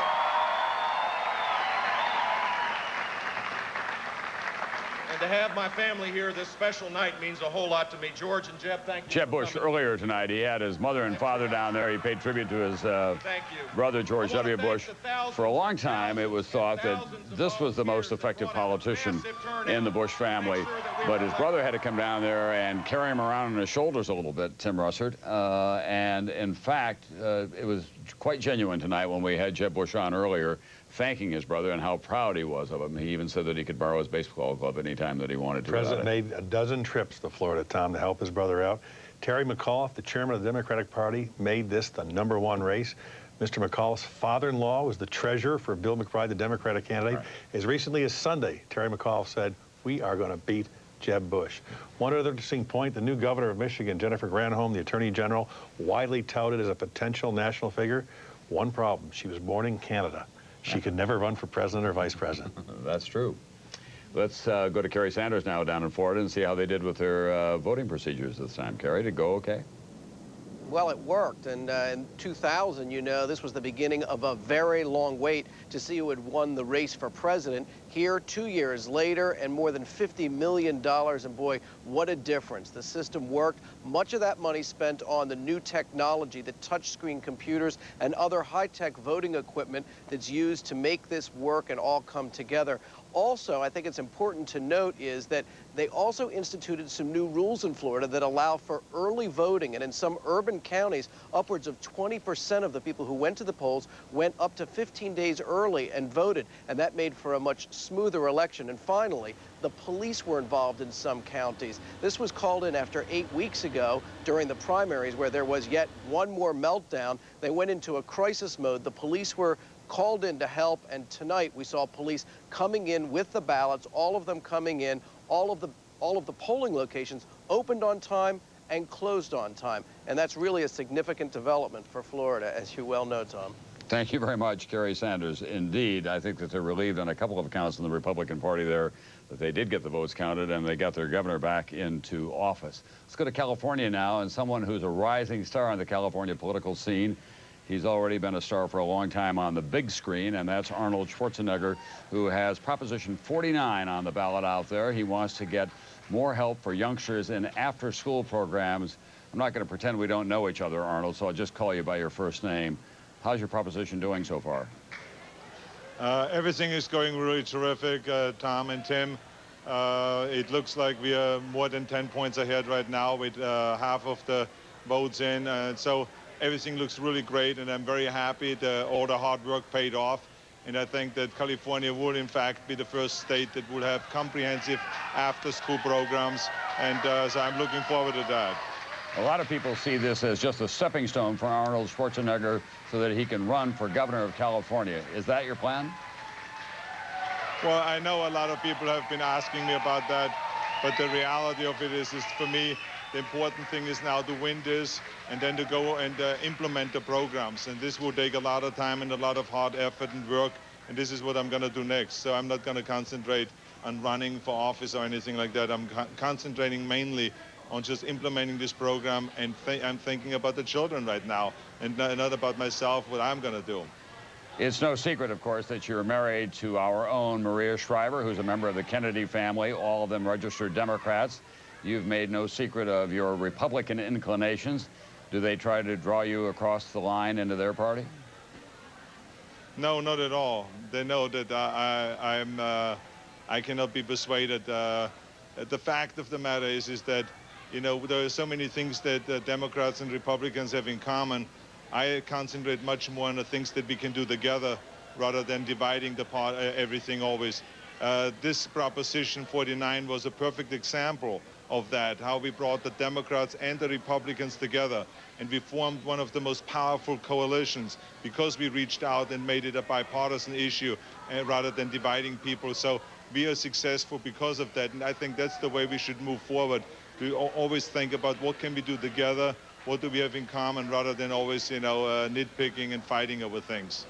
Arnold, thank you very much, and congratulations if these numbers hold Absolutely. up. And you do win, because I know you invested a lot of your own personal time, to say nothing of a few of your dollars as well in this effort. And it is going to be a welcome, I know, in California. Well, thank you very much to both of you. Thank you. All right, we're going to take a look at those California governor numbers again, because we were a little stunned by them earlier. 45% of the vote has been counted so far, and now Gray Davis has moved into a lead. What likely happened is that they got the early returns from Southern California, the Orange County area, which is more conservative. That's often the pattern there. Then as they move north into San Francisco and the more liberal areas, then Gray Davis will do better. But if he finishes just 2 or 3 points ahead of Bill Simon, that will be stunning news, because Bill Simon was called, even by Republicans back here in Washington, the worst campaigner that they had in the nation. Gray Davis was running as an incumbent with $60 million in the bank. He was not a very popular figure in his own party, and for Bill Simon to run this kind of a race against him, not good news for Gray Davis. Tom, the two major candidates for governor for California had negative ratings over 50%, but someone had to win. Right. And watching Arnold Schwarzenegger talk about his political future, I began to think, could an actor ever be elected governor of California? Yeah, I was there for the first one in 1966. They were asking the same question. But he can't run for president either. He was born in Austria. He was born in Austria, right. We're going to be back in just a moment with Charlie Cook, who's one of the great political gurus in this country, talking about these races that are still too close to call. Can't award the Senate to the Republicans yet. It's looking very favorable for them, and we'll hear from Charlie in a moment.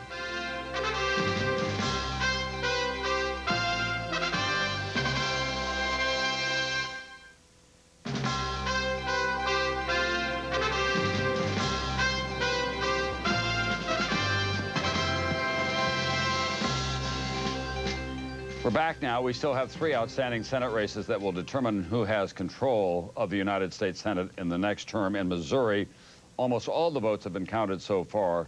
As you can see, we've got under 30,000 votes, it looks to me, in my quick math there, separating Jean Carnahan, who's the Democratic incumbent, from Jim Talent. She has not yet conceded, and with good reason, looking at the raw numbers. Let's also take a look at what's going on in Minnesota. A slower count there because of the hand count of the ballots. Fritz Mondale was added to those ballots after he replaced Paul Wellstone.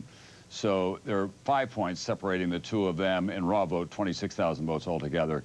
In South Dakota, John Thune now has eased into the lead with 81% of the votes counted thus far. He has a lead of about 1,000 votes. Tim Johnson beat Larry Pressler by just 8,600 votes. But what's happening now in South Dakota is that you're moving into the western part of the state. These are sparsely populated counties, but they are heavily Republican, where John Thune, he's a native of that area, Murdo, South Dakota, and he is likely to be much more popular than Tim Johnson. Charlie Cook is our political guru and wizard here. He's a publisher of a widely read newsletter.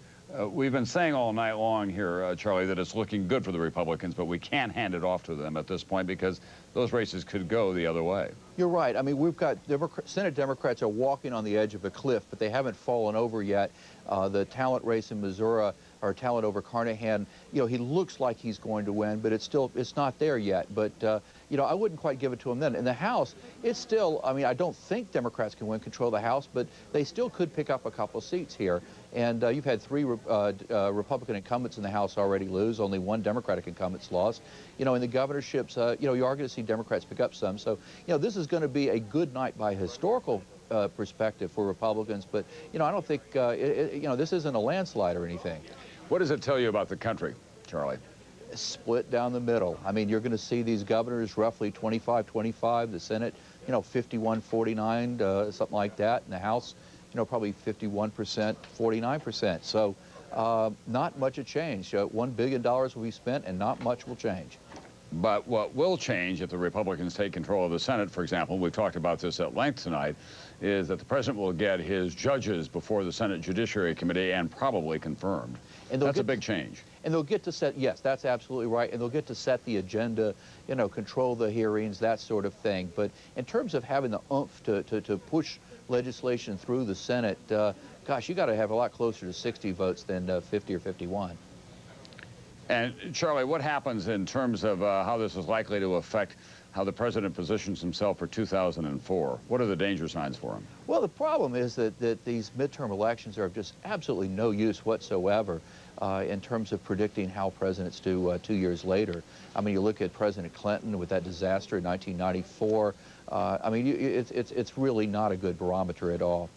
All right, thank you very much, Charlie Cook. Care. A cautionary note, we still have those outstanding races in Minnesota, Missouri, and South Dakota, and they are very close, but if the Republicans can pick up just one of them, they'll be in good shape here before the end of the night. That does not mean that there has been a big mandate that has been laid on the president, although he certainly did have a personal stake in this campaign. Let's go to NBC's Brian Williams now, who's keeping track of the governor's races around the country and also why some of the people voted the way they did. Brian? And Tom, the voters continue to have a funny way of putting their stamp on their states. In Massachusetts, the home of Ted Kennedy, they have also shown tonight in our apparent winner, Mitt Romney, that they want a Mormon Republican governor. He came to prominence, of course, running the Salt Lake Olympics. And Mitt Romney, it looks like tonight, is headed to victory there. However, we won't have an answer tonight in Vermont.